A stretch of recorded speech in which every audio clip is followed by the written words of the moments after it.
Olá, aqui é o Mário, criador e a pessoa por trás do Shizen Eco Ninja. E eu gostaria de falar um pouco mais sobre a criação desse projeto, que eu considero um projeto. Bom, eu tive essa ideia quando estava nos últimos anos do doutorado, então foi 2015, 2016 eu passei até essa ideia. E aí pensava que ia conseguir criar tudo de uma forma muito rápida, muito fácil, mas aí depois eu vi que não era assim. Então eu achei que ia criar aí em meio ano, 3 meses, e tudo já estaria pronto, conteúdo, treinamento, tudo mais, mas a realidade não é essa. Porque criar um negócio online para ser consistente, duradouro, realmente não é fácil. E aí eu passei a estudar, ver o que eu poderia oferecer, e realmente para mim no começo isso não estava nada claro. E por quê? Porque, bom, como eu já disse, se você dá um conteúdo de valor para a pessoa criar um negócio online para ganhar dinheiro, para ficar rico, para aprender uma língua, para desenvolver coisas que em geral na sociedade as pessoas valorizam, aí tudo bem, você tem espaço, você consegue crescer no mercado, mas e para ensinar coisas como as ecopráticas, que todo mundo não, mas muita gente acha muito chato, acha uma coisa que é assim, pô, o que você está se metendo na minha vida? Então, um exemplo típico disso é aquela pessoa que fica lá lavando a calçada com a mangueira, deixando aquele jato forte da mangueira um tempão, lá para varrer as folhas lá e tudo mais. E aí, e o pior é que tem gente que faz isso em plena época da crise hídrica lá, todo mundo precisando economizar, a gente passando por racionamento, e ainda tinha gente que ficava lá. E aí você vai lá e fala, oh, você podia colaborar, tal. Aí a pessoa fala, não, eu faço se eu quiser, não vem se meter na minha vida e tudo mais. E eu percebi que muitas vezes quando eu falava para amigos, parentes, as pessoas ficavam com esse sentimento de não enche o saco, de não me perturba, eu faço as coisas do jeito que eu quero. E mesmo eu sendo doutor e eu tendo, uma autoridade, conhecimento na área ambiental, esse tipo de coisa realmente parece muito pequena, e aí as pessoas tendem a achar que você é simplesmente um cara chato que quer dificultar a vida delas, que quer, atrapalhar.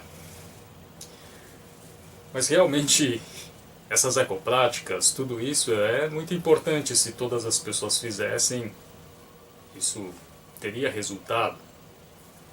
Então eu fiquei pensando, nossa, como é que eu vou trabalhar questões que as pessoas já olham, assim, as pessoas não dão a mínima para isso.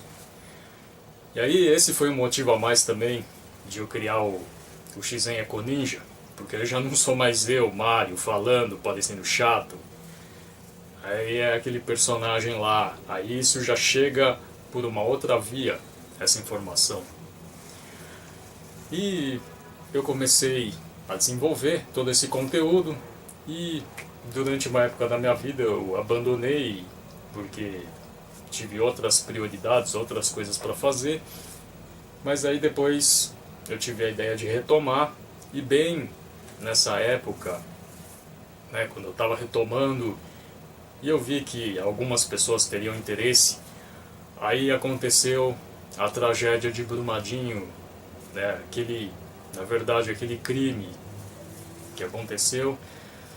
E aí eu via que a sociedade estava na mesma, as pessoas estavam na mesma, continuando a fazer as mesmas coisas, e aí eu tive mais força e decidi retomar esse projeto. Isso porque eu estava realmente bem relutante, porque a princípio parece um projeto assim fadado a não ter muito sucesso, não é?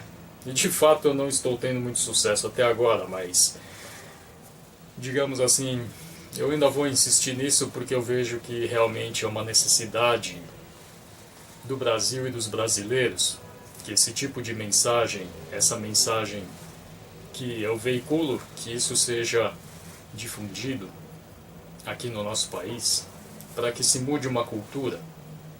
E aí outro ponto também é falar sobre a cultura japonesa, né? Eu sou descendente de japoneses e em vários pontos eu vejo como o comportamento, a cultura dos japoneses está mais avançado que o dos brasileiros. Não para menosprezar a gente que é brasileiro, né? Eu sou brasileiro também, mas assim, vários pontos, né, relacionados ao comportamento deles, a forma como eles tratam os espaços públicos e os bens públicos, como eles conseguem separar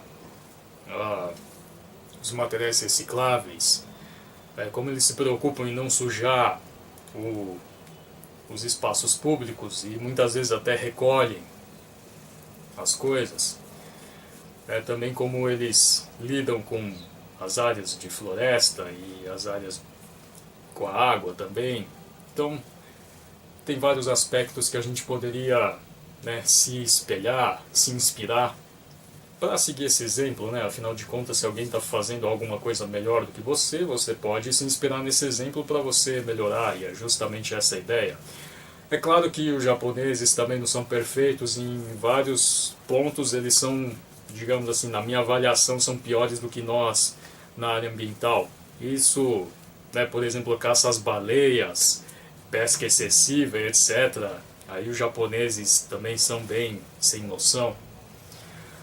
Mas em relação a outras coisas, eles são mais avançados e, bom, é claro que eu também não vou, né, ficar fazendo sempre esse tipo de comparação, mas eu acho bastante válido, né? Apareceu, por exemplo, aquele exemplo, né, da Copa do Mundo, dos japoneses recolhendo todo o lixo do estádio, enquanto infelizmente aqui no Brasil o que eu vejo geralmente é que depois que passa lá aquela multidão de gente, né, no estádio, no carnaval e um monte de outros eventos, o que sobra é aquele rastro de lixo, de imundícia, esse tipo de coisa. Então é esse tipo de coisa que eu acho que a gente tem que mudar, começando cada um a fazer a sua própria parte. Então é esse o meu objetivo aqui. Bom, então esse é basicamente o recado desse vídeo. Eu vou fazer outros vídeos também para explicar mais o que é esse projeto do EcoNinja, porque, né, simplesmente deixar os vídeos lá né, aparecendo eu com aquela máscara lá, falando daquela forma, pode realmente parecer muito estranho. Então isso é para que você tenha mais familiaridade comigo e que você entenda essa abordagem do EcoNinja. Então eu fico por aqui, até o próximo vídeo.